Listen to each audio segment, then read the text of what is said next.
Hello, friends. Can you see me? Can you hear me? Tommy, can you see me? Let me know. Does everyone have their water? Hydrating today. Happy Friday. Hello, friends and neighbors. Welcome to the Friday stream. I am your hostess, Lisa. On Fridays, we get together and we try to learn something, read an article together, and try to learn about what's going on with women throughout the world and right here at home. Today, we're going to be talking about a topic you all voted for that you wanted to hear about, which is child marriage in Malawi. Really interesting. This is a hot off the presses article from today in the New York Times. I was popping through trying to figure out what I wanted to read about today, and I came across this article and I'm pretty fascinated that this is still going on in some parts of the world. We talk a lot about Western feminism, but we always acknowledge that in some parts of the world, the situation is quite dire for women. So, we're going to go ahead and get into the article. By the way, if you're new here, I am Lisa and welcome. I'm so glad to have you. Um, the way this works is we read together. I have not read the article, I like to live react, and I will be interjecting anything that I feel like we need to chat about. And I invite you all to comment and interject as well. I love to read your comments and your thoughts as we go. So we will get started here. After her sister wed at 11, a girl began fighting child marriage at 13. Memory Banda's battle, which she has been waging since she was a teenager in a village in Malawi, started with a poignant question: why should this be happening to girls so young? Yeah, it's good to it's good to question the way things work and not just accept it. I think that's really the heart of feminism is questioning like is there could we be doing better, Or like why is this wrong? Is it wrong just because it feels wrong or what? I mean, I think this is quite shocking to be wed at 11. And the first thing that I thought also when I saw this was it never happens in the other direction. You never see a 30-year-old woman marrying an 11-year-old boy, right? You would never see that. And yet in some places this is taken for granted as being the normal course of life for girls. So here is Memory Banda. Her activism against child marriage began in a small village in Malawi when she was just 13. And also another thought that I had was it's adults that allow this to happen. So it's adults that are, it's not going to happen without the consent of a girl's parents. Existential says that is why misandry doesn't exist. It's always girls and women exploited. Exactly. So this article is by Rabson Kondowe, reporting from Entechu, Malawi. So Malawi is in southeastern Africa, landlocked country, next to, I believe, my geography, Zimbabwe, Tanzania, that part of the world, Please slap me on the wrist if my geography is failing, but it is in Eastern, Southeastern Africa. And I just like from this picture, it just looks like such a lush, like, beautiful place too, doesn't it? I love anywhere where there's just trees and greenery like that. When they were children, Memory Banda and her younger sister were inseparable, just a year apart in age and often mistaken for twins. They shared not only clothes and shoes, but also many of the same dreams and aspirations. Then, one afternoon in 2009, that close relationship shattered when Ms. Banda's sister, at age 11, was forced to wed a man in his 30s who had impregnated her. How is this not a crime everywhere in the world? Like, this is definitely a crime in the US, and the outcome would not be the same if a man in his 30s impregnated an 11-year-old. The outcome would not be that he is gets to marry her. Um, and yet in this country, that was the case. So this is 2009, it's 15 years ago. Her sister would now be 26, and she would be 26 years old with a 15-year-old child? Whoo. So there you go. That poor child, I agree.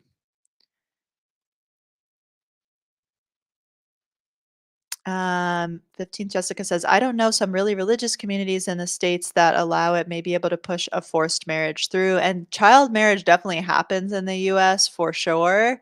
I don't know about that young, or, every state, I believe, has like a statutory rape um, laws and stuff like that. So find this pretty shocking. Yeah, maybe some similar kinds of things happen in the US or in the West, but um, this is like pretty extreme. She became a different person then, Ms. Bonder recalled. We never played together anymore because she was now older than me. I felt like I lost my best friend. Her sister's pregnancy and forced marriage happened soon after her return from a so called initiation camp. In parts of rural Malawi, parents and guardians often send their daughters to these camps when they reach puberty, which Memory's younger sister hit before she did. The girls stay at the camps for weeks at a time where they learn about motherhood and sex, or more specifically, how to sexually please a man. Bruh, yucky. Um, Enlightened female. On the topic of geography, Malawi borders Tanzania, Zambia, and Mozambique. It is most well known for bordering Lake Malawi and owning a significant portion of it. So we definitely don't have anything analogous to this in the US when a girl hits puberty that she's sent away to a camp to learn how to sexually please a man. That is vile. It's vile. It's totally wrong. We have to separate what's normal from what's like good or right. Just because something is normal doesn't make it right. And also, you know, there's an idea, a lot of people in the West and liberals as well have this idea that just because, like, if something's normal in another culture, then that makes it okay. And that as Westerners, we don't have the right to criticize other cultures because we don't understand them. So it's called cultural relativity, that something that's like morally wrong in one culture is totally acceptable in another culture. But I think there is this level of per se abuse of women that is wrong no matter what the culture is, and we should be able to call that out as outsiders. Um, and it's not it's not like you being ignorant or racist or something like that to say, like, this is wrong and this is very backwards or primitive or something that this culture treats its young girls like this. Like, yeah, I mean, girls are hitting puberty like 9, 10 years old. They don't like a 9-year-old, this is so abusive. Like you wouldn't be able to process intellectually, mentally, emotionally, any of these kinds of things until you're much, much older. Jessica says, in my opinion, cultural historical relativity ends when someone is harmed. What prompts men to do this? The Y chromosome and testosterone, I guess. Um, the closest in the US is extreme Mormon cults. Enlightened Female says in most religious American communities, young girls are taught the opposite, even if the goal is to be married younger. Hi, Hazel. Um, no detention for being late. I'm feeling generous today. Um, oh, that's so gross. I can't imagine being sent somewhere when I started puberty, 10 or 11, I think. So, yeah, crazy. Welcome, Radical. Chat is getting off to a little bit of a slow start here, but that's okay. Um, Same with criticizing certain strains of Islam. Enlightened Female says, I don't care about culture or cultural standards. I care about the well being of women and girls. I agree. And I think it's kind of a topic we've been talking about for the last few weeks of like how important it is for women to unite and talk and consciousness raise across cultural um, boundaries, across country borders, across racial, ethnic, you know, di- divisions or whatever. Um, how important that is to not let those things like separate us because as women and girls, we all have these things in common. Existential Gamer had a great quote, which was, I have more in common with a woman of any race than a man of my own race. And that is so true. That is so true. So, yeah. After her sister's marriage, it dawned on Memory that she would be next, along with many of her peers in the village. Strong feelings of resistance, she said, began stirring within her. I had so many questions, she said, like, why should this be happening to girls so young in the name of carrying on tradition? And I know that I had this experience when I was growing up of thinking ahead. And of course, it wasn't going to happen to me when I'm like 13 years old or whatever. But in my mind, I really strongly didn't want to get married. I did, when I was younger, I didn't even want to have a relationship with a man at all. Something that I quite like feared and did not look forward to. But especially marriage, it was something that I looked at as this is something that I'm going to have to eventually do. And I really don't want to do it, but every woman sort of has to do it. And there's no other option. And so it was something that I looked forward to with dread. I think it's crazy that this girl is thinking about these sort of very larger cultural topic, like, as such a young child, thinking like, "Wait a second, what is going on here? Why are we doing this?" It was a moment of awakening for the self-described fierce child rights activist who, now 27, helped in a campaign that in 2015 led Malawi to outlaw child marriage. So this is the kind of thing where just one woman, one young girl actually having an awakening about her culture's like how damaging her culture is to women led to a huge change in her culture's laws, in her country's laws. Um, However, despite the passage of the law against child marriage, enforcement has been weak and it is still common for girls here to marry young. In Malawi, 37% of girls are married before 18 and 7% are married before 15, according to a 2020 report from the country's National Statistics Office. Um, Jessica says, same, no interest in marriage. Naturally, a lot of my Catholic family would ask if I wanted to be a nun. That's super interesting. But yeah, I think a lot of us had that experience of just being like, oh, this is a thing that like I'm eventually gonna have to do. And you just kind of look forward to it with like dread. Like, I don't want to do that, but I'm gonna have to do that.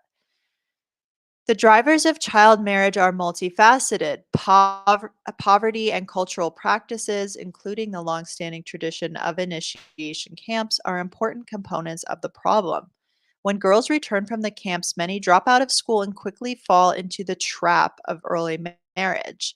So that's, a huge problem with early marriage is not just the abusive nature of a girl being, you know, R-worded essentially as a child and all of that, but it really takes away a lot of her opportunities to, like, become an adult, get educated, get a job, get some agency for herself, because and really continue to develop emotionally and intellectually because it's just gonna freeze you at that moment of, your body will keep growing into an adult woman's body, but your brain and your emotional maturity will be sort of frozen at that point. So here's a photo Ms. Banda Center taking part in the Young Activists Summit at the European headquarters of the UN in Geneva 2019. So it's about 5 years ago. That's cool. In the past, almost every girl in certain rural areas of the country went to initiation camps, said Eunice Mbia, a lecturer in social history at the University of Malawi. But this trend is slowly shifting in favor of formal education, Ms. Mbia said. Ms. Banda's own grassroots activism began in 2010 when she was just 13 in her small village of Chitera in the district of Chiradzulu in Malawi's south. So that is so amazing. But yeah, I'm thinking like this is not something I knew anything about. I mean, we think about like the things that are facing women in other parts of the world, like we often talk about. Well, there's a lot of different things we talk about, but I had never heard of this idea that girls are forced to go away to a place where they learn how to please a man and stuff like that when they're still little kids. Really crazy. Despite initial resistance from older women in her village, she rallied other girls in Chitera and became a leader in the local movement of girls saying no to the camps. So again, this is the importance of like one person noticing something is not right, starting to do activism, that ripple effect that follows, the fact that she was passionate about it and she got other people to be passionate about it as well. Her activism gained momentum when she crossed paths with the Girls Empowerment Network, a Malawi based nonprofit that was lobbying lawmakers to address the issue of child marriage. It was also training girls in the Chiradzulu district to become advocates to urge their village chiefs to take a stance by enacting local ordinances to protect adolescent girls from early marriage and harmful sexual initiation practices. Ms. Banda teamed up with the nonprofit on the I Will Marry When I Want campaign, calling for the legal marriage age to be increased from 18 to 15. Other rights activists, parliamentarians, and civil and religious leaders joined the ultimately successful battle. Today, the Malawi Constitution defines any person below age 18 as a child. Ms. Banda's role in the push against the practice earned her a Young Activist Award from the UN in 2019. Our campaign was very impactful because we brought together girls who told their stories through lived experiences, Ms. Banda said. From there, a lot of people just wanted to be part of the movement and change things after hearing the depressing stories from the girls. Habiba Osman, a lawyer and prominent gender rights activist who has known Ms. Banda since she was 13, describes her as a trailblazer. She played a very crucial role in mobilizing girls in her community because she knew that girls her age needed to be in school, she said. What I like about Memory is that years later, after the enactment of the law, she's still campaigning for the effective implementation of it. What a brave kid. I totally agree. Um, yeah, this is so amazing. And like, I think another thing that's amazing about her story is that It she didn't just, like, come from a family where, like, the whole family was against this, like, her sister got married at age 11, so her parents had to consent to that and to agree to that, and at the same time as they raised this daughter who went off to get married at 11, they also somehow raised this daughter who was so willful that she went about getting the country's laws changed essentially. Like she was so against this. Maybe it has nothing to do with how she was raised. It was just how she was like as an individual. That's pretty remarkable.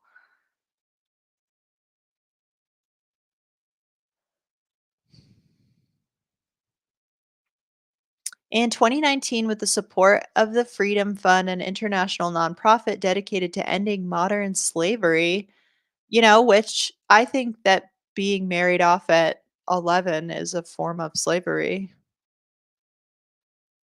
Of course it is. I mean, of course it is. Ms. Banda founded Foundation for Girls Leadership to promote children's rights and teach leadership skills to girls. I want children to understand about their rights while they are still young, Ms. Banda said. If we want to shape a better future, this is a group to target. Yeah, talked about that on our stream on Tuesday about knowing your rights and how so many people don't even know what rights they have, and it's so important to start with that, and that happens through education, and that could be in a small group or in schools systemically. Unlikely we'll ever have that, but I think we really need to kind of grassroots educate ourselves on certain things. um it's super important. Miss Banda speaking in Geneva in 2019. Though her nonprofit still in its infancy, it has already managed to help over 500 girls faced with child marriages to avoid that fate and stay in school or enroll again. So this is a real material impact. 500 girls. That is amazing. That's amazing. Imagine if you could carbon copy uh, Memory Banda and make more activists who are also saving girls all over the world from these kinds of fate. Like, uh, this is the importance of activism. It has a real world impact. Maybe one of those 500 girls that she saved will then become an activist as well. And, that's the ripple effect that we talk about. Last year, she shared what she has been doing with Michelle Obama, Melinda French Gates, and Amal Clooney during their visit to Malawi as part of the Clooney Foundation for Justice's effort to end child marriage. I've watched these three inspiring women from a world apart, and just to be in their presence and talk to them was such a huge moment in my life, Ms. Banda said. I never thought one day I'd meet Michelle Obama. Ms. Banda was born in 1997 in Chotara. Her father died when she was 3, leaving her mother to raise 2 infant girls on her own. Ms. Banda did well in school, knowing from an early age, she said, that learning was crucial for her future. My sister's experience fueled the burning desire I had for education, she said. Whenever I was not in the first position in my class, I had to make sure that I had to be number 1 in the next school term. So it was very motivating, like, she didn't want the same fate, and she saw school as a way out, as it really is. And, the society as a whole benefits so much when girls are educated and become women who go on to have, careers and all sorts of things, but we benefit so much from women's inventions and discoveries and stuff like that. And we've missed out on so much of women's leadership and, yeah, like I said, discoveries and inventions and things like that. Um, we're missing cures to diseases. We're missing things because girls have been married off so young and denied an education. I mean, women are every bit as brilliant as men, if not more so. And the things that women can come up with, like, that's something that we should not deny ourselves as a society, just to marry girls off so young because some man wants, a child for a bride. Outspoken in her class, her willingness to ask questions and express herself proved essential when her time came to go to the initiation camp. She refused. I simply said no because I knew what I wanted in life, and that was getting an education, she said. I bet it was not as simple as saying no. She probably really had to fight against that, but um, good for her. The women in Chitera labeled her as stubborn and disrespectful of their cultural values. So, my friends, very often, and this case as well, the call is coming from inside the house. It is women who are complicit in this horrible misogyny and sexism. It is women so often, I don't know why, who keep this stuff going. It is women. Some people would call them pick-me's or whatever, like you know, the phrases for that, but it's women doing this to girls and other women. I don't know if it's because they're like, I had to do it, so you have to do it, or they're afraid of what will happen to them if they rebel against these rules that benefit men. Um, but so often it is the women forcing these things on other women and girls. You see it with FGM. That's usually like the people who are doing that are other women. It's not men performing that often. Um, and that's so cruel. I mean, it's so cruel and violent and everything. I don't understand why women don't fight back and why they're complicit in this stuff. Of course, there's different reasons for it. They are also really super brainwashed. So you could say maybe they can't totally be blamed for that, but it's really unfortunate. Yeah, I definitely think this. Jessica says if they acknowledge there's something wrong with the camp, they'd have to acknowledge something bad happened to them. So I think it's very similar to like hazing into a cult or like, even some just whatever groups, fraternities and stuff like that that have hazing. Um, why someone who was hazed and really suffered and, had this violence against them, why would they do that to the next wave of initiates? Why would they then turn around and haze them? It's because they think, yeah, they would have to acknowledge that they were abused and that they were probably traumatized. And yeah, that's called cognitive dissonance. It's much easier to say this thing is actually fine and good, um, and keep it going. Yeah, hazing, I definitely, this is absolutely like a form of hazing, right? It's like these women had to go through this horrible thing.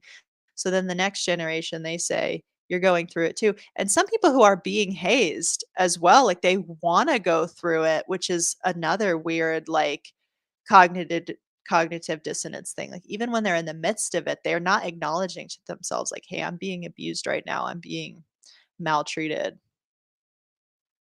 Oh, yeah, this is a good point too, with religion. I don't know, they haven't mentioned it in the article. I don't know what the religion is in Malawi, but yes, if you have that, like, I'll just call it superstition, right? Because God is not real. So, you know, Do you believe in that? It's sort of just believing in make believe or whatever. But if you have that strong superstitious belief that you have to do it, right? Be quite scared to not do it. Um, Also with hazing, it's to give a sense of exclusivity. The men who succeeded in the hazing are tougher than the others. True. Yeah, it's like maybe going through this is seen as a way for women to like build character or something in a sense, you know? They're like, I did this, so strong. Um, Quick Google says Malawi is Christian majority with a significant Muslim minority. So both of those religions are obviously very misogynistic and patriarchal. Said she often heard comments like, "Look at you, you're all grown up. Your little sister has a baby. What about you?" Ms. Banda recalled, "That was what I was dealing with every day. It was not easy." Also, it doesn't seem like in this society there's a lot of critical thinking about, like, it's just like having a baby is what you do. Like, there's not a lot of critical thinking about having a child in the larger context of Malawi's a super poor country. Uh, Probably having fewer children is better when you are yourself poor, you are living in a poor society. And then, nothing to say of the direction the world is moving with climate change and all of that stuff. Like, these are some of the global reasons when I talk about not having children, making that decision for myself, like, there's obviously personal reasons, but then there's a global context in which children are born now. So, no acknowledgement of that. It's just like you have to have a kid. Like, that's just what you do. That's what you do. And I think that's true in lots of places in the world, including the United States.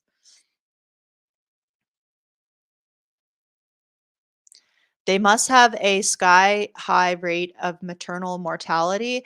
I know that in a lot of parts of East Africa, and I think this is true in like Ethiopia and other places, I have read about this a little bit. They have a very high rate of fetal death in childbirth because these girls have very small frames to begin with. Then on top of that, they're super young, so their pelvises have not developed fully, and therefore the width of the birth canal, it's not large enough to get the baby's head through. They don't have access to modern medical care. They can't get a cesarean section and stuff like that.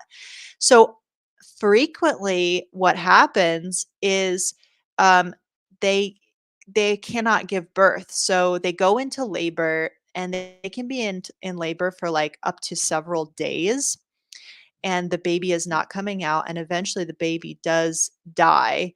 If they can get it out somehow. What has often happened is the pressure from the baby's skull pressing on the tissues down there, causes tissue death, and it's really common for women to be incontinent, because they've had so much tissue death in their pelvic floor that they, have I think it's called a fistula, yeah, fistula is, like, opening between so basically you're leaking urine and feces out of your vagina, and, there have been, like, doctors who go on missions there, and they'll do these surgeries, like, one after another to repair fistulas, and it's like a life-changing surgery, because these women, like, can't be in society because if you were, like, basically continuously leaking, um, urine and feces from your vagina, like, you smell really bad, and it's extremely uncomfortable, it's not sanitary, like, it's no way to live. But that's kind of the fate of someone who gets pregnant when you're 11 years old, you already have a small frame to begin with, and then you don't have a developed pelvis. I don't know, like, the men who impregnate these girls, they, like, don't care about that, obviously. You know what I mean? Like, it's so wild to think about that, but anyways. She found support from her teacher at primary school. Cool, we love that, and from people at the Girls Empowerment Network. They helped convince her mother and aunts that she needed to be allowed to make her own decision. So that's awesome that she just didn't do this on her own. She had, like, women standing up for her against women who were, wanted her to go off and get married and have a child super young. She had a support network. So that's so cool. I was lucky, Ms. Banda said. I believe if the Girls Empowerment Network had come earlier in my community, things would have turned out different for my sister, as for my cousin's friends, and many girls. So this is like awesome. Girls Empowerment Network. Um, is that what they were talking about earlier? Like, did they like set up what Girls Empowerment Network is, and I like just breezed past that? No, I don't think they did. Like they Okay, they didn't really talk about what this is. So, but that's cool. Obviously it's like some nonprofit or something. My sister's experience fueled the burning desire I had for education, Ms. Banda said of her siblings' marriage at the age of 11. Ms. Banda stayed in school, earning an undergraduate degree in development studies. Good for her. She recently completed her master's degree in project management. She now works in Tetu, Malawi, with Save the Children International while running her own children's rights nonprofits in Lilongwe, Malawi's capital. Little typo there.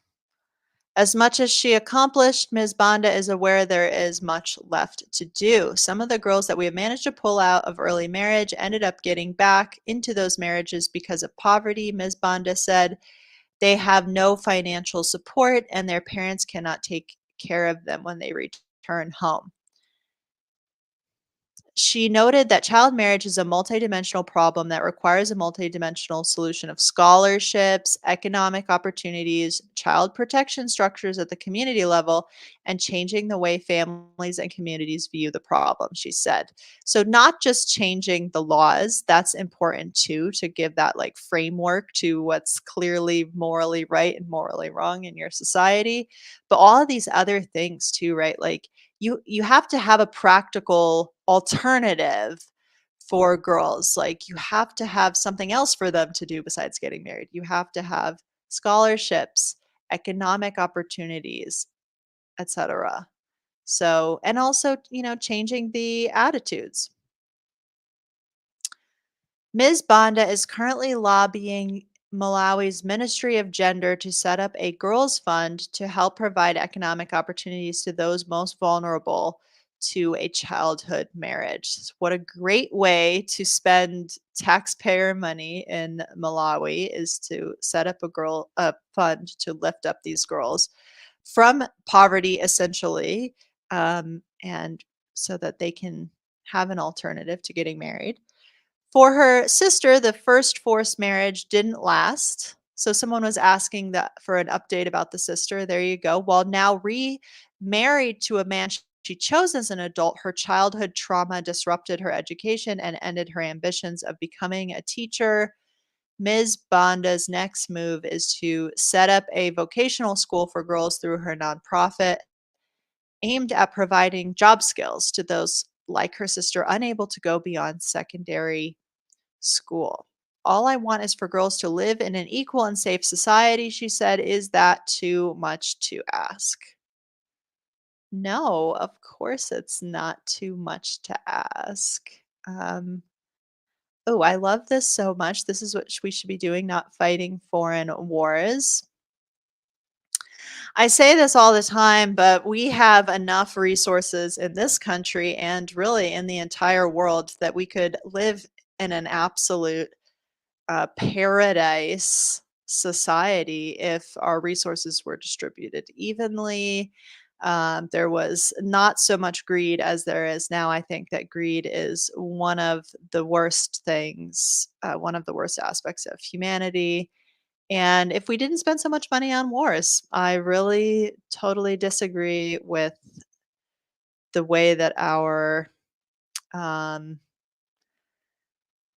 our expenditures in this country are rationed. The Pentagon gets such a great chunk of our tax revenue,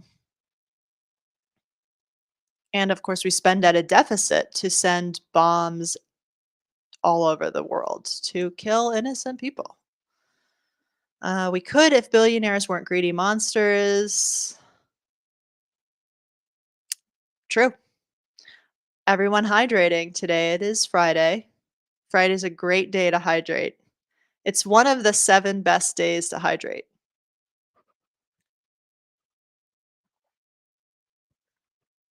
Um, so that was the article.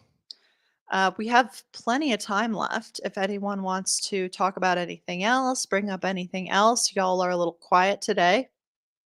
That's okay. Um, but I had that article to share with you, and that's pretty much all I've got. Um, so ready to talk about whatever you guys want to talk about. Always hydrate on days ending with Y. A hydrated life is a good life. One of the best things you can do for yourself is stay hydrated. Hydration. It's good for your skin, it's good for your digestion. Have you seen anything about the mass blocking of celebs? I have not. Um, I will Google that. I don't even know what that means. Mass blocking celebrities? A growing number of TikTok users are collectively blocking celebrities who chose to stay silent on Israel's war in Gaza. Interesting. The movement is quickly spreading on the platform after many celebrities attended the decadent Met Gala as Israel bombed the last so called safe zone in Gaza, Rafah. Um, Very interesting. It's like, what responsibility does any celebrity have to have when it comes to talking about any political issue? Do they have a responsibility at all? I mean, um, so that's kind of interesting. I think, okay, so talk a little bit about that. Biden said that he was not going to be sending bombs to Israel for this attack on Rafah. Um, by the way, I have not been super online lately, so I've not been super up on the news. So like, I can't really talk too good about it. Um, but I do know that little bit, and I think you have to say that it has to be a result of these campus protests. Like I was saying, a few days ago or last week, like I think these campus protests are really going to have an impact, and I believe they did, um, which is kind of cool, I guess. I don't know. I think, yeah, Biden, with respect to this war in Israel, has not just been like the best, but you know, it's better than nothing, I guess, at this point. Adrian says, I often hate when celebrities get involved because I don't like to encourage people who often know very little talking about topics just because one celeb might know something too often. They know zero. It's really not their job to know about it. Um, they contribute tone deaf takes so often.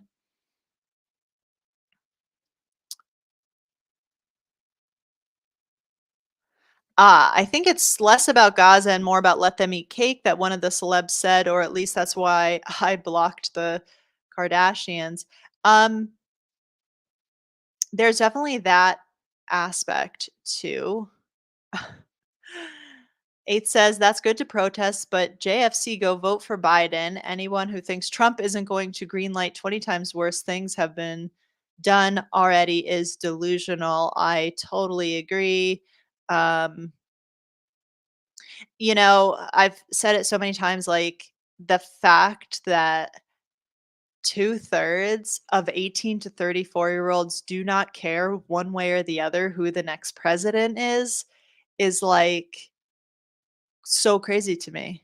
And a lot of young people will say those kinds of things like, "Oh, they both work for the corporations and, you know, no politician is, like, worth anything, and Trump and Biden, they're 2 wings of the same bird. It's totally irrelevant which one of them becomes president." It's not true, like, even remotely. I think, yeah, the apathy amongst young people, like, I have heard I have heard that with some of these campus protests, a lot of the kids who are there don't actually know what the protests are about, or like they don't really know what's going on in any kind of detail. They are just there kind of for the party and because all their friends are there and stuff like that. I don't know if that's true, but um, not all bads are equal. Cut off my hand or cut off my head.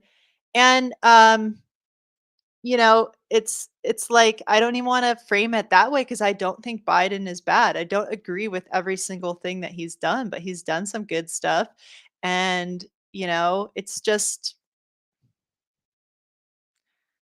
anyways, it is what it is, but yeah, I definitely, wanna encourage people to vote. Women fought for 140 years for us to have the right to vote. And they went through a lot. So voting is important, and I think people should vote for Biden. I really do. So a lot of those my age join protests or social movements to seem trendy. That's why so many teens become TRAs transition during quarantine. Definitely a trend with that. Yeah, like Trump is just there's just not even any comparison. There's not even any comparison, like at all. Um, There is a sizable contingent of student activists on my campus that are extremely upper middle to upper class that see protesting as a rebellious teen thing. Um, yeah, I could see that.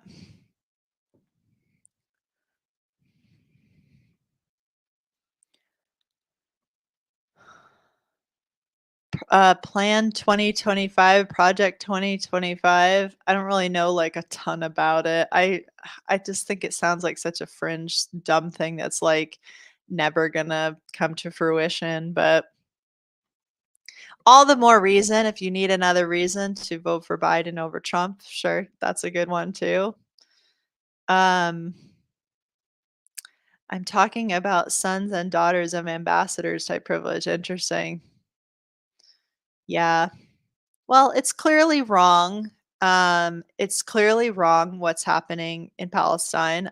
I can't uh I can't really imagine anyone arguing on behalf of what Netanyahu is doing. Um It's just so obviously wrong. I mean, most of the people who are getting killed are children. What does a child, like, threaten you? How does a child threaten you? They killed tens of thousands of people, and, um, people will say, "Oh, but what about the 1,200 people who were killed on October 7th? That's also a tragedy." This is a case of 2 wrongs don't make a right. That's also a tragedy. I don't think and that's another thing, I don't think anybody is arguing that that was not a huge tragedy. That was horrible and a huge tragedy, and they're still hostages, and that's a huge tragedy. No one's saying it's not. But is the solution to kill a bunch of children? I don't think so. It just seems it's almost like common sense, you know? But my understanding of not being an expert I'm not a subject matter expert in this area, but, like, it does seem that both sides want to completely annihilate the other if either had their way and had, uh that would be the goal. which is really unfortunate. Can't we all just get along? Can't we all just live in harmony? Like, we can't. It's dumb. I hate that. Um, saying a lot.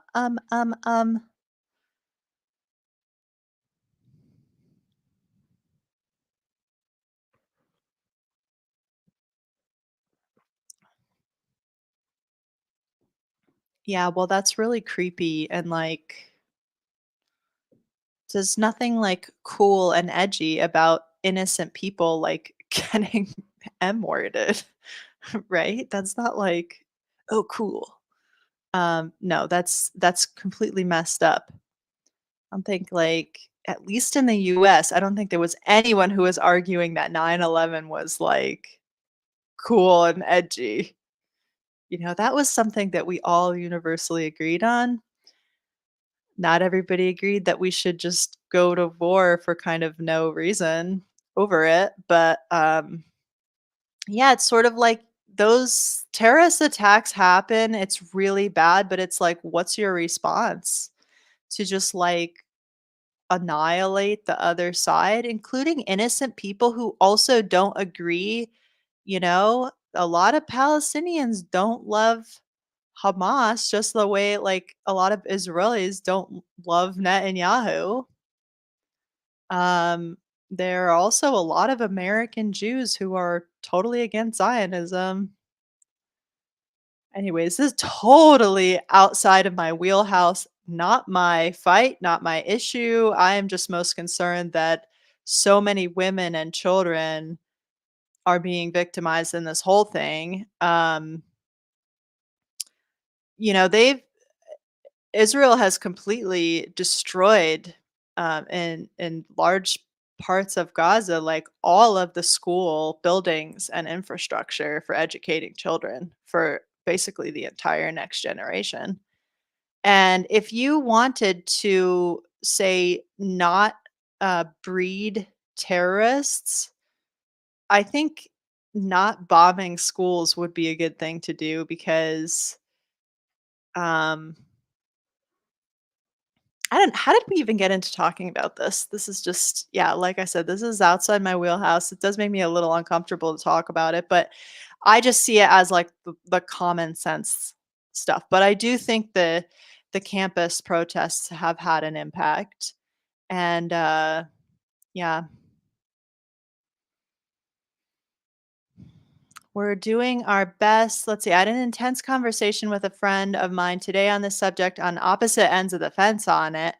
But both having compassion for all parties, neither of us sees a path to peace. One of the things she and I agreed about is that we're doing our best to learn about the topic, have different conclusions, but we aren't experts and don't even know how we're ignorant, but want peace. Everybody wants peace.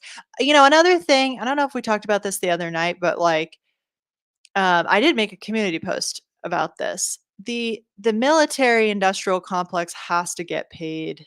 They have to get paid, and they only get paid if wars are happening throughout the world, and the US is contributing to them. And that's really unfortunate because a lot of people will say, "Why are we giving so much money to Israel? Why are we over there? Like, what does that accomplish for us?" It's if anything, it makes Arabs hate us more. It destabilizes the world more. Like, what's the point? The point is the CEO of Boeing is making $24 million a year. The CEO of Raytheon is making $20 million a year, et cetera, et cetera. That's the point. So, there's that aspect of it too. It's really unfortunate.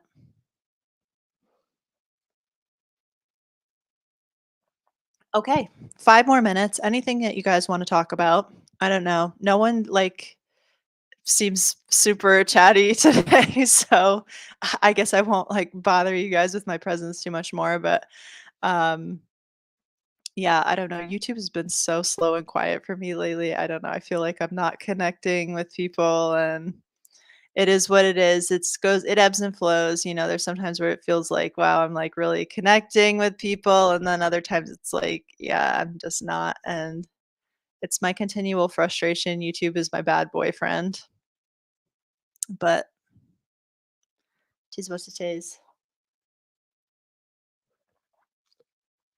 Thanks. Thank you. Anything else? Oh, I love this. 15 Jessica. I made a chart to track screen usage, but I think it's making me decrease to not mark browsing to kill time on the chart. I'm a little perplexed at that sentence. Um, but I definitely like super into the idea of charting when it comes to screen time. I told you guys that I have 4 goals for screen time. One is to stay off for the first hour and a half of the day, and that is really I've actually had days in the last couple weeks where I've like just jumped up out of bed and like been so energetic first thing in the morning, which I never would do when I was using my phone first thing in the morning, was rolling over in bed. I'm keeping my phone downstairs, very far away from my bed, in a room with the door closed. So that's really helped. My second screen goal is to not use screens after 9 p.m.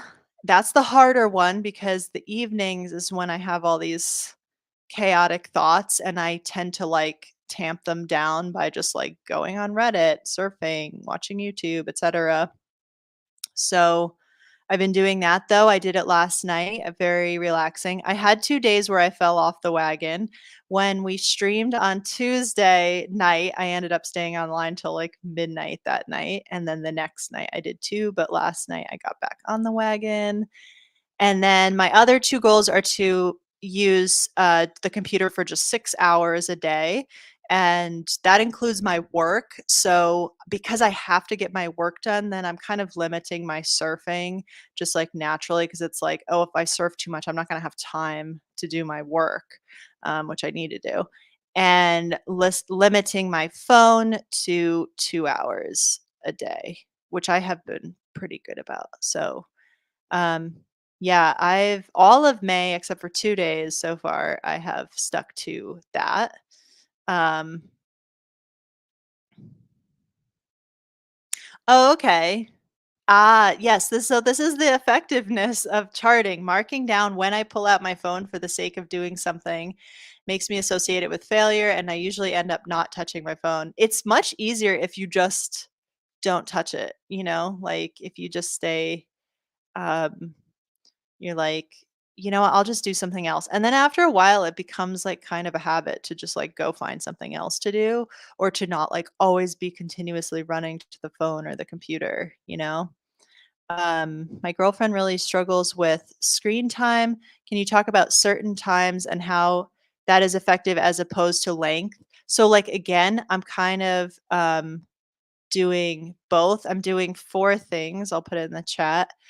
No screens first 90 minutes of the day, but it could be 15 minutes or 10 minutes or 2 hours or an hour or whatever. 90 minutes is just, like, the time that I chose. No screens after 9 PM. Um Max 6 hours a day on the computer, and I just use the, like, screen time app or whatever to keep track of that, and then a max 2 hours on the phone, which I have an app for that. The app that I use on the phone is called Your Hour. I've been using it for a long time. It's really good, and I like it a lot. You have to give it a lot of permissions, but I've not had any issues with it. It's an Indian app and it's worked out really good for me. It just tracks like how much you use the phone. And I think I've had it for like 2 years. This is so crazy. Let me see if I can just show you this real quick. Um, so I don't know exactly how long I've had this app for, but this is how many days equivalent I have like used my phone for. 126 days of phone use. I think that's like about over 2 years, but that's totally insane. It just like it really hammers it home. But, yeah, I think the way that I do it now, it's like a screen diet because, like, obviously I want to use I wanna do YouTube and I have to do my work, which is on the computer, so, um, yeah, and, like, gaming is not an addiction for me at all. Like, I don't get that, like, dopamine high from gaming that I do from going on the internet, so, um what else? Is there anything else I wanna talk about? I went to therapy yesterday. Actually, in therapy, I talked about, like, alternative, things to, like, soothe myself and stuff like that, besides going online. So, yes, the YouTube link that shows your watch time, I avoid it like the plague. I don't wanna know. I don't wanna know. Yeah. Um, I don't wanna know either. I miss gaming too. Actually, played a game last night, so that was yeah, maybe I'll eventually get back to that. The one thing I wanna do is, I would like to stream, fitness stuff, like more workouts and stuff, but I'm just scared to do it, I don't know why. Let's see. Was there something else that I wanted to mention? Not really. Everyone's leaving, so I'm just gonna say goodbye. Oh, yes, the Quarry, I think, was the game that we were playing. That was so much fun. Yeah, we had a really good time doing that. Um, Part of my problem is I like using YouTube for parallel play. I put on a drawing or crochet video in the background while I'm drawing or crocheting. Yeah, I do that too, and then, like, or sometimes I'll play a YouTube video while I'm driving just to listen to it, but then it counts as screen time versus, like, if I just put on Pandora or something, it doesn't count as screen time. So, yeah, I'm trying to, like it is what it is, like, I am still just trying to limit screen time totally, but yeah, alright, I don't know. I don't know how to be the dancing monkey that people find entertaining, but it is what it is. I'm just me. I don't know. And that's it. So I thank you guys for listening to the stream with me. Thanks everyone who showed up and was chatting. You know, I was thinking too, after the stream, the Met stream, I was very surprised like we didn't have more viewers because that was a really popular one last year. And whatever. We put so much like work into it too. And like this I took a day off of work to put that stream together. And that's what's like, oh, it's so frustrating. Like it did get the views or whatever. But also, I think, a few people in that stream were saying like, "Wow, this topic is so depressing." And then I was kinda thinking like, I don't know, maybe that's it. Maybe it's not me. Maybe it's like the things that we choose to talk about, they are like downer topics. Maybe people don't want that. I don't know. I really don't know. I know that the internet's so saturated with content. I really thank everyone who does stop by and come here because you do have so many alternatives, but, like, then at the same time, I'm like, like, how can I because it's not about me and, like, self-aggrandizement, it's like, "Oh, I wanna get these ideas out to more people," you know? YouTube is a fickle mistress for sure. Um, like I said, it's my bad boyfriend. So, yeah, thank you guys for listening. I hope for more engagement next time, and I'll see you later. Bye.